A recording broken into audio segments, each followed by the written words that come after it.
Vengeance! Vengeance! Vengeance!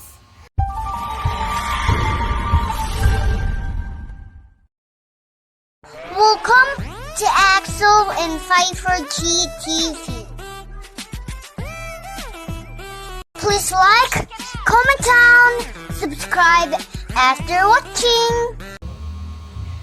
Vengeance is not ours. It's God's.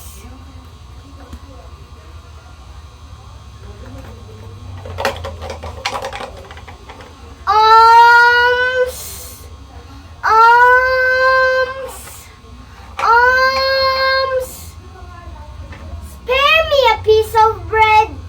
Spare me your mercy. I am a child, so young, so thin, and so ragged.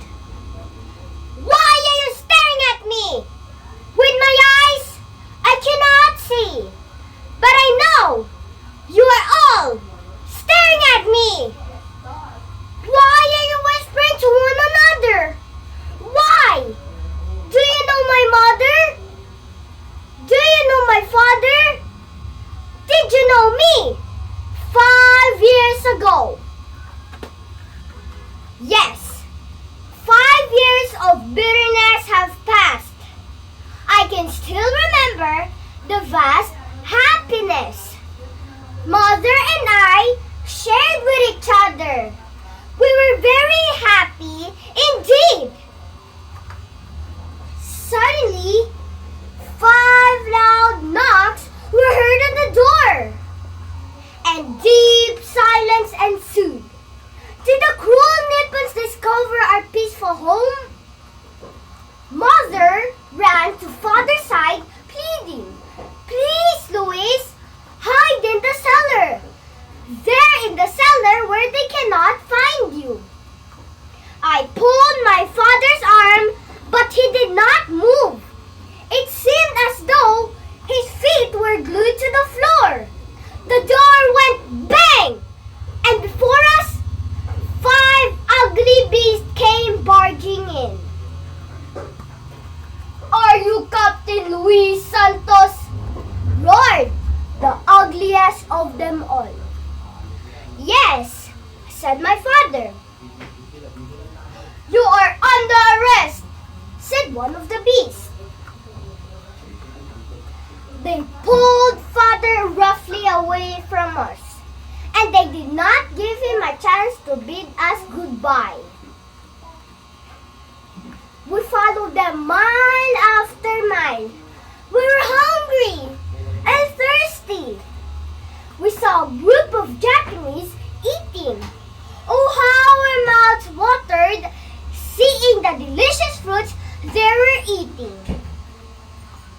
Suddenly, we heard a voice call, "Consuelo, Oscar! Consuelo, Oscar! Consuelo, Oscar!" We followed the direction of the voice, but it was too late. We saw Father hanging on a tree, dead. Oh, it was terrible! He had been badly beaten before he died. Vengeance! Vengeance! Vengeance! Everything went back. The next thing I knew, that I was nursing my poor invalid mother. One day, we heard the church bell ringing. Ding dong! Ding dong! It was the sign for us to find a shelter for our hideout, but I could not leave my invalid mother. I tried to show her the way to the hideout. Suddenly, bombs started falling. Airplanes were roaring overhead. Cannons were firing everywhere. Boom, boom, boom, boom! Mother was hit. Her legs were shattered into pieces. I took her gently into my arms and cried, "I'll have vengeance! Vengeance! Vengeance!" No, Oscar. Vengeance is not ours. It's God's, said Mother. And I cried out, "Vengeance!" I was like pent-up volcano. Vengeance is mine, not the Lord's. not ours. It's God's. These were the words from my mother before she died. Mother was dead and I was blind. Vengeance is not ours. To forgive is divine. But vengeance is sweeter. That was 5 years ago. 5 years. Alms! Alms! Alms! Spare me a piece of bread. Spare me your mercy. I am a child